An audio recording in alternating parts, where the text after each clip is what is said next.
Welcome to Telugus TV. Karnataka మాజీ మంత్రి ఓబులాపురం గన్ల కేసులో కీలక నిందితుడైన గాలి జనార్దన్ రెడ్డి ప్రస్తుతం తన కూతురు వివాహం కోసం బెయిల్పై బయటకు వచ్చారు. వచ్చిన వెంటనే తన కూతురు పెళ్లి విషయం దేశం మొత్తం వినిపించేలా చేశాడు. హైదరాబాద్కు చెందిన ప్రముఖ వ్యాపారవేత్త కొడుకు రాజీవ్ రెడ్డికి తన కూతురు బ్రాహ్మణికి ఈ నెల 19వ తేదీన వివాహం నిశ్చయించారు.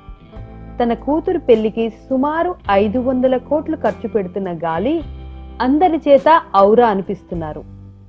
వెడ్డింగ్ కార్డులో ఎల్సిడి స్క్రీన్ ని ఏర్పాటు చేసి అందరి దృష్టిని ఆకర్షించాడు. అంతేకాదు, సెలబ్రిటీలు తన కూతురు పెళ్లికి వస్తే ₹1 కోటి ఇస్తానని చెప్పి అందరిచే వామ్మో అనిపించేలా చేశాడు. అయితే ఇప్పుడు గాలి తన కూతురు పెళ్లి కోసం ఎంత కట్నం ఇస్తున్నారో తెలుసా? 12,000 కోట్లు. అవును, మీరు విన్నది నిజమే, అక్షరాల 12,000 కోట్లు. ఈ కట్నం ద్వారా ఒక చిన్నపాటి నీటిపారుదల ప్రాజెక్టు కట్టొచ్చు.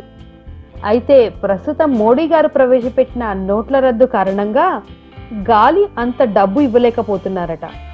నోట్ల రద్దు ప్రభావం గాలి కూతురు పెళ్లి మీద కూడా పడింది.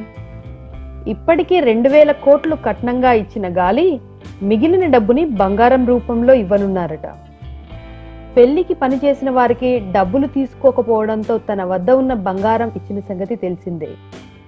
అలానే ఇప్పుడు తన కూతురికి కట్నంగా 2.5 టన్నుల బంగారాన్ని కానుకగా ఇవ్వనున్నారట. గతంలో తిరుపతి వెంకటేశ్వర స్వామి వారికి 42 కోట్ల బంగారు కిరీటాన్ని సమర్పించిన గాలికి ఇదేమీ పెద్ద లెక్క కాదని విన్నవారంతా అనుకుంటున్నారు. ఈ వీడియో మీకు నచ్చినట్టయితే లైక్ చేయండి, కామెంట్ చేయండి అండ్ సబ్స్క్రైబ్ చేసుకోవడం మర్చిపోకండి. Thanks for watching.